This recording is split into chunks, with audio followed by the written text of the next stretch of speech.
Cougars have thousands of loyal fans that pack the Marriott Center and follow them outside the state of Utah on outlets like ESPN and BYU TV. True Blue's Michael Bodmer caught up with one diehard who has a new lease on life, and he's making the most out of this special season. It's called non-Hodgkin's lymphoma, and I was diagnosed on Thanksgiving of 2009, and it's a pretty rapid kind of cancer. Meet Eric Glem, a 26-year-old from Vancouver, Washington, who says he's the biggest BYU fan on campus. He knows the players, the stats, and has missed just 2 home games his entire time at BYU. When I moved down here and just started being around it, it was one of those things where it's like, this is what I love. And so I just fell in love with it, and I just have been that way ever since, and I've just been addicted to it.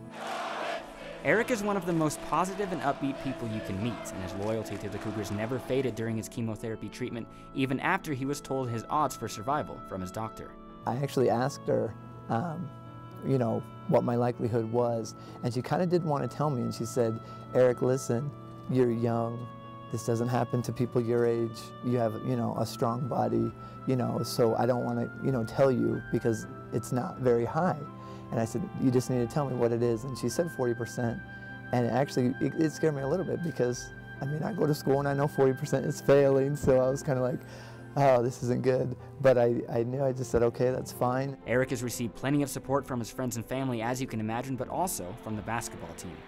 Prior to last year's cancer awareness game, Jimmer gave him an autographed t-shirt and Coach Rose gave him a book with a special message. This book gave us hope during our most difficult moments this summer, and wish you the very best, and know that our thoughts and prayers are with you. All the best to you.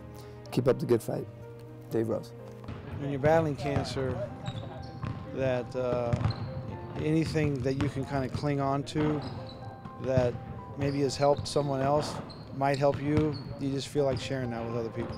I always see him at the games, obviously. He's always in the front row and supported us throughout the thick and the thin, and I decided it was, it'd be a good thing to help him out and, sign a shirt for him. It was cool because, you really understand that even though they got a big game going on and they got all this stuff going on, they take, a little bit of time to show you that, you matter.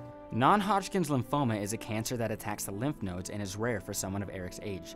Last March, when it hit the hardest and Eric needed a bone marrow transplant, he wouldn't take no for an answer when he was told by doctors that he couldn't watch the Cougars face off versus the Gators in the first round of the NCAA tournament.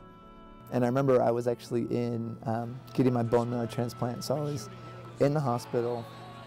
I couldn't leave. I couldn't even go outside or open the window, just cooped up in this room for a month and a half. And I remember I would tell my nurses, I'm like, I have to watch this game. I don't care what we have to do.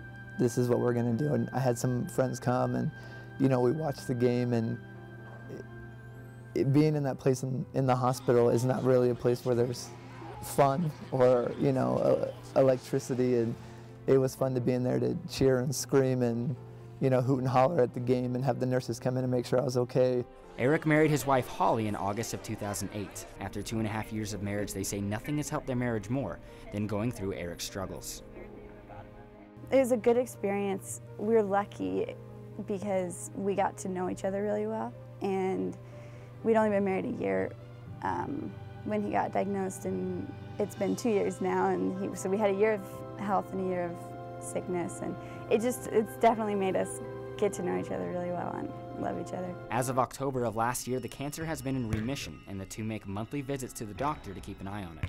Physically, Eric says he feels much better, and mentally, he's even tougher. Mentally, I just feel like, that was a different time in my life, but a time where, I guess I had a challenge that I needed to take on, and I did, and I'm past it now, so time to move on and go from there. The word amazing is a word that is thrown around Provo quite a bit these days. Whether it be about Jimmer's masterpiece in Salt Lake or TJ's pregame performance against the Aztecs, to Eric, amazing means so much more. It is amazing. It's something that the last thing on people's mind is that they're gonna, get sick and they're gonna have these things. You're like, it doesn't happen to people like me. And then when it does, you have to think, okay, there's 2 ways I can go about this. I can either, sit and sulk and just, let the road happen however it needs to happen, or I can kind of take charge and go that way. And that's the way I chose, and that's what I did.